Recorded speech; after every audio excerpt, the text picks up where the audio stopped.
All right, here we go. We've got a third floor room, ocean view at the Ritz Carlton in Aruba. We've never been to Aruba before. The room is great. I'm really pleased. We did not want to pay for the Oceanfront because that would be too expensive. We got the ocean view, king size bed, coffee maker, TV, even can hook up our Netflix if we'd like. Let's see what else. There is a mini chilling drink fridge here, I like to call it. There is no microwave. Kyle and I always say the nicer the hotel, the least of those kind of amenities that you might have.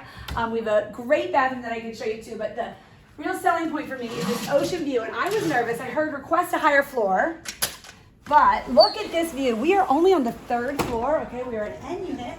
This is considered ocean view, but you can't ask for more than this. So go out, look at this ocean. You can see this is Palm Beach in Aruba. And this is the far end of the hotel strips. To the left, there's Marriott's and lots of others. You can walk along the beach. 2 pools. We just arrived today. It was a direct flight from Philadelphia, which was so easy that I love. And so these big ocean fronts are directly facing it, but I mean, this is called Ocean View, but I mean, I couldn't ask for more. I'm thrilled with the view. And then obviously not paying the oceanfront price. And I'll show you the bathroom. Lots of room, as you can see. Nice desk, everything's well appointed. Tons of space for us to unpack. Let's see, how do I open this? This is just one of your classic safe, robe, free hotel slippers, iron, hair dryer.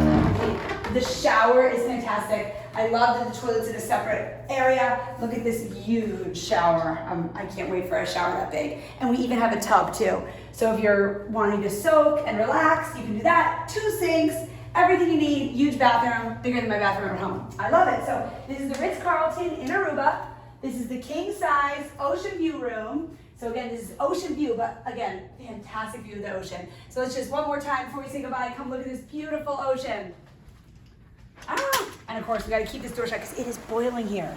Aruba is about 19 miles long. It's basically a desert, lots of cactus, and it is so hot, sweltering. It's 90 degrees. I've always heard it was a windy island, but I feel like today I could use some wind. And you can even rent the paddle boards for free if you're a guest. So I'm calling it rent, but you can use paddle boards, kayaks, floats, all that stuff for free out in the ocean, which feels like a warm pool in this Caribbean Sea. See ya!